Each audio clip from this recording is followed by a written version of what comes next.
All right, welcome back to the Senate Show. Today, we're exploring the solution to one of Nigeria's most persistent environmental challenges, soil degradation caused by petroleum pollution. While the damage in regions like the Niger-Delta is extensive, science is uncovering ways to use the Earth's microscopic residents to fight back. Our guest today is an expert in the molecular machinery of these tiny heroes. Dr. Grace Okemo is a distinguished biochemist and academic, specializing in the bioremediation of petroleum-polluted environments.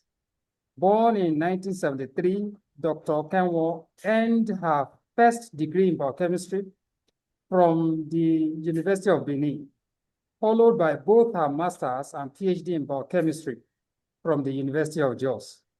Her groundbreaking research focuses on the molecular level of environmental cleanup, specifically investigating protein encoding genes from bacteria that possess the natural ability to break down hydrocarbons. Her work identifies and characterizes these specialized microbes, providing a scientific blueprint for restoring soil health in regions devastated by oil spills, such as the Niger-Delta. Currently, Dr. Grace serves as a lecturer in the Department of Biology at the Federal University of Education, Kwanshin, and continues her academic contributions as a visiting lecturer at the University of Jos. She is a dedicated researcher and a mother, balancing her pursuit of environmental solutions with her commitment to education and family. Dr. Grace, you are welcome to the show. Thank you, sir. It's so nice having you on the show today. How are you doing? I'm fine, and you? I'm good, thank you. So let's begin. Let's look at bioremediation and soil restoration. Beginning with your academic journey. How did your studies in biochemistry evolve into a passion for solving petroleum pollution? Yes, it started as a result of tete-a-tete argument between me and my late husband, called Niger-Delta of blessed memory, when we will be arguing about resource control in Nigeria. He now said, okay, Plateau State also suffers from pollution. I said, no, Delta State suffers more from environmental pollution because even the pond that we used to go and fish as a child, when we go home for holidays, all the fishes are gone. The whole place is now a very, very swampy, unpolluted site. So he now said, okay, when you go back to school, why don't you look at solutions that can help to restore this environment back to a natural, healthy state?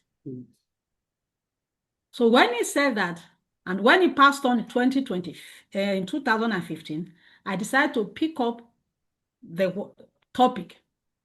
During master's, I focused on mechanic workshops.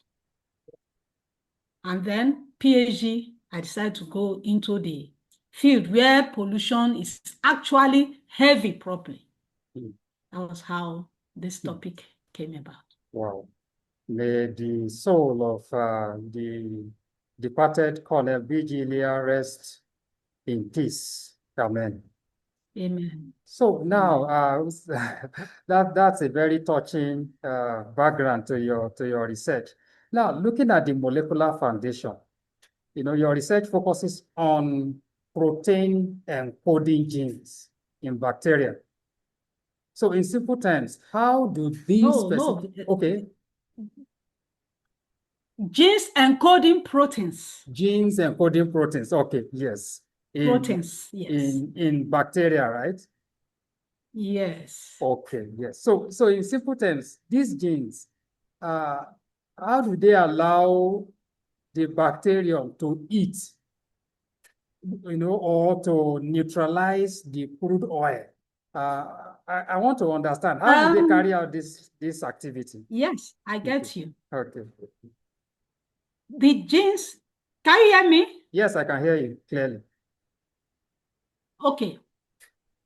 Because of natural selection and adaptation, and the bid to survive in a very harsh environment, these little chemists, that's the bacteria, have been able over time, because of evolution, to inherit these genes from other capable partners because they appear in the environment as a consortium. So they've been able to inherit these genes of survival from each other. So they will encode enzymes that are involved in the breaking down of these pollutants to forms that they, the bacteria, can use those pollutants as food to grow. At the same time, they also encode substances, we call them universal stress proteins, that enable them to resist the toxic hydrocarbon pollutants. So when they resist these pollutants, then the genes that are there that can enable them use these pollutants as food will not be, they will now express the proteins involved, that is the enzymes will now be expressed, that will catalyze or break down these products, that will help in the breaking down of this product to give them source of energy, to give them carbon, to give them even oxygen and also water. So when they take this and also release this food products now multiply, eat up all the pollutants.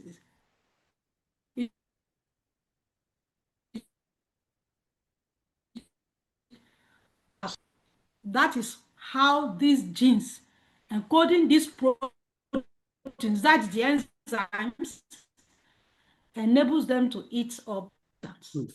Okay, I know that the non-scientists who would come across this show will be wondering, so how does this apply to us? So I want us to take it to the Niger-Delta application. So given the heavy pollution in the Niger-Delta, how can your findings on these bacteria genes be translated from the lab, all right, into a large-scale cleanup, all right, strategy for these communities? It's very easy. Very, very easy. The bacteria that we isolated, because we isolated the indigenous bacteria from the soils.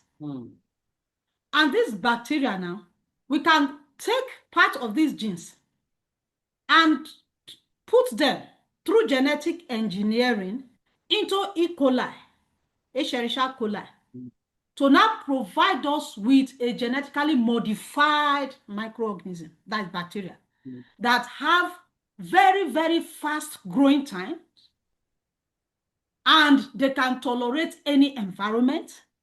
So we can do that. And currently, there is a research work that the TED Fund has been able to grant me and my team to see how we can get these genetically modified microorganisms in addition with the natural wild bacteria, which when we get them we get a lot of them, then we take them back into the environment and introduce them into the environment.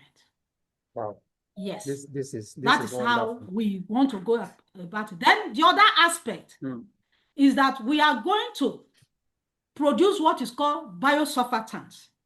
Also from this microorganism. It's like a detergent. I don't know if you have poured Omo, a detergent, inside oil. You will see it foaming. Okay, so we are also going to use this biological detergent from these organisms and also pour it into the pipes that this oil, we have pipes going down. So we put them, it will enhance the microbial, there will be enhancement of the oil recovery. At the same time, we also pour these detergents on the polluted soil, the surface, which will cause it will break these pollutants into forms that they can easily be more accessible to other bacteria that might not have the genetic capacity like the ones we have isolated to actually eat up the bacteria and the environment become remediated. We are on it. This is Yes. this is novel, and I must congratulate you on the TED Fund grant. Congratulations. And Thank you. now you began by talking about indigenous bacteria, and then some people are wondering. Yeah. I want to believe I'm speaking the minds of non-scientists, and they are wondering that, okay, once these bacteria are done with their work, they are done, circumventing the environment, eating up the pollution caused by these petrochemicals and the rest. How long does it typically take for the soil to regain the nutrients necessary for a farmer to plant crops? Or will this bacteria, constitute another problem?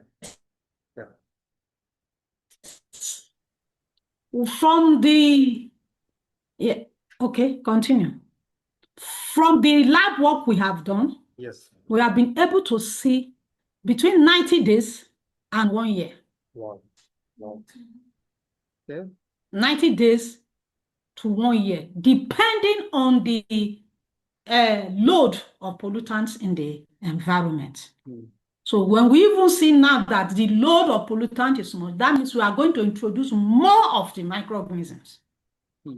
The ones we have isolated, yes, are the ones we have taken these genes to another one, which is E. coli. We introduce all into the environment, in addition with the biosurfactants and with the enzymes. So it's going to be attacked from various angles. So we should hopefully look at the 90 days with 1 year to 1 year that we have been able to achieve in the lab. Okay. Wow. Yes. So if let me also add this. I know that the TED Fund grant is already a vote of confidence on the approach. All right, the bioremediation approach that you are initiating. But I want to ask you again, why should the government or the oil companies prioritize your biological approach over the mechanical or chemical cleanup methods? The chemical approach that have been used so far, yes, is not palliative, it is not definitive.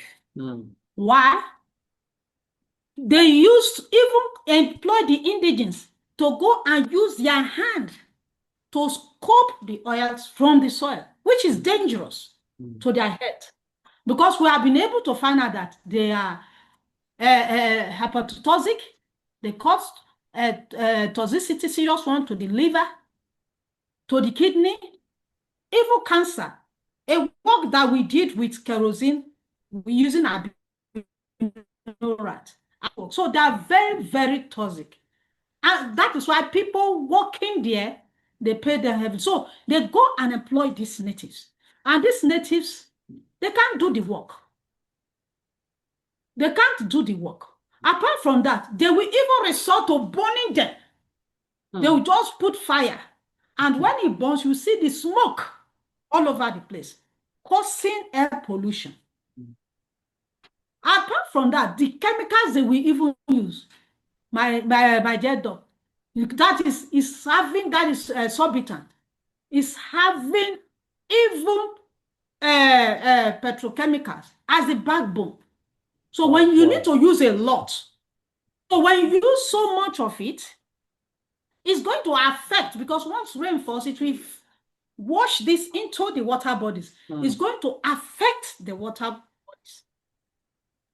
So that is why all the measures the government has been put in place, like the oil spillage development reduction strategy, even the environmental assessment policy they have put in place, they are not serious with it because they are not willing.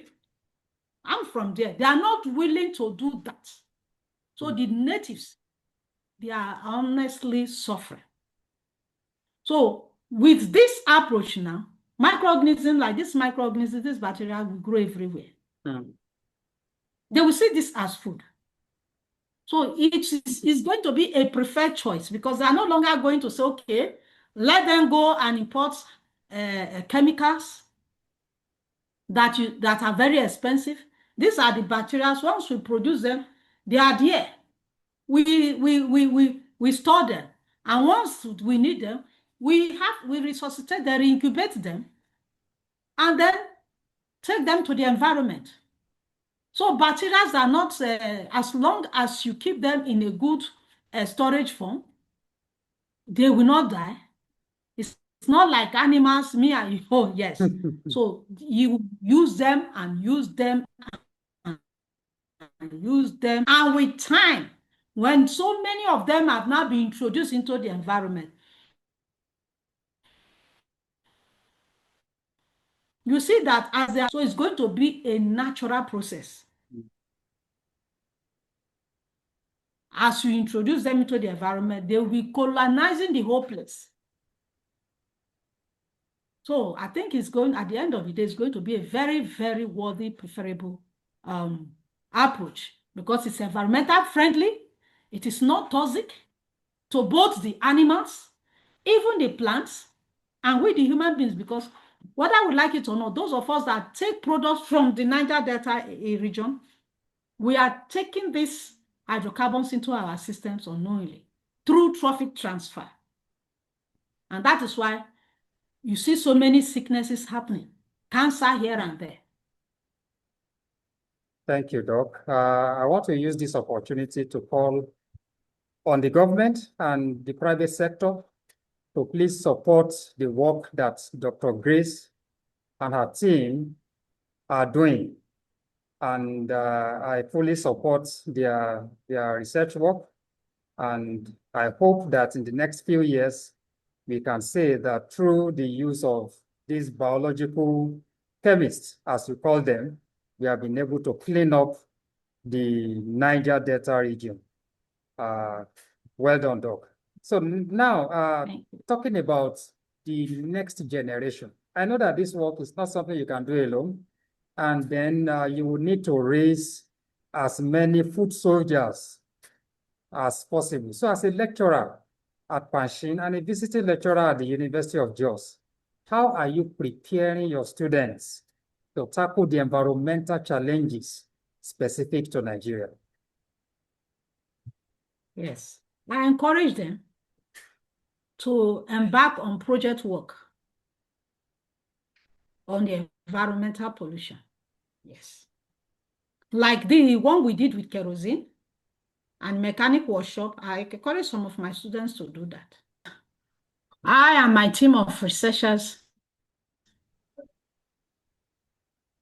we have more PhD students, master students, and undergraduate students in the work. They will tackle various aspects so that we'll come out with very, very robust findings. Because the bacteria, the genes we were able to bring out to map out are over 4,000. Wow. So, yes. And we're able to bring out those genes in 5 bacteria. That's each bacteria almost 4,000 plus. So you can imagine the work that can be done with each bacteria isolate. So we are going to get a lot of food soldiers. That's impressive. Within the near future and the far future, as long as God give us life. All right, so my second to the last question. Yes. Looking at barriers to success, because everything good must face obstacles. All right. So what is the biggest obstacle to implementing the gene-based bioremediation in the field today? Is it funding or technology, or is it policy? What would you consider the biggest hurdle? Both funding Okay. and the government, the policies.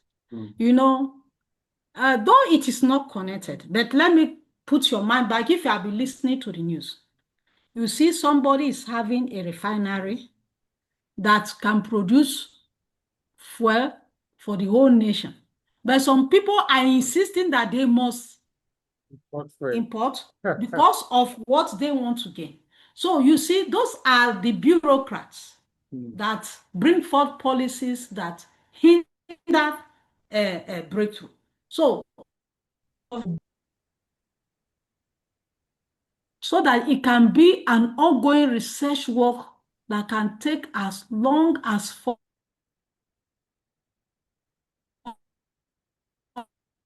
Then their policy, when they are implementing their policies, they should involve those of us that have done work in this aspect so that we can be part of the implementation team. Okay. Okay. So and I think you have made very valid points there. The role of government cannot be overemphasized. The government must lead at the forefront of this innovative research. The government cannot afford to pay lip service to this very important life-saving research that you and your team are currently doing.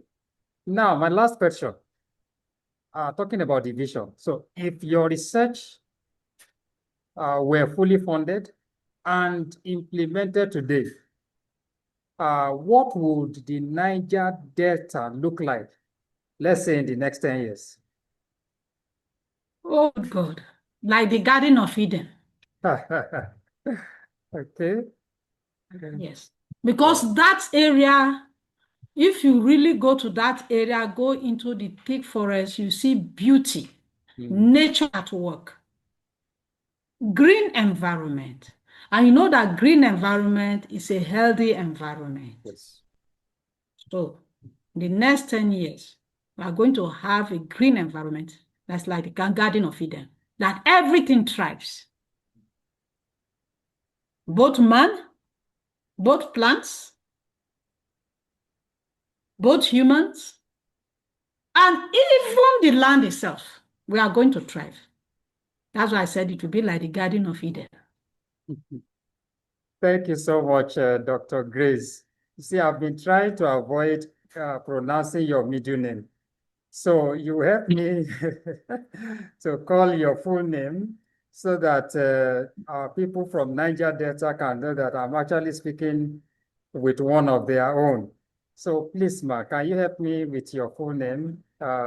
Everything, yes. Avua Kogene. Aha. Avua Avua Kogene. Kogene, yes. So Yes. Dr. You Grace can shorten it to say Avu. Avu, all right. Avua, meaning leave everything to God. Wow. Yes. Thank you so much, Doc, for coming on the show. It is clear that the future of environmental restoration it lies in the microscopic world that you and your team is so skillfully mapping. By understanding the very genes that allow nature to heal itself, you are giving us the tools to reclaim our land and our future. Dr. Grace Avu Okemo, thank you for your incredible research and for joining us on the Synapse Show today. Thank you. God bless. So to our audience, remember the bridge between a polluted past and a green future is built by science, such as the type that Dr. Grace and her team are engaged in. We'll see you next week. Bye for now. So, bye-bye. Thank you.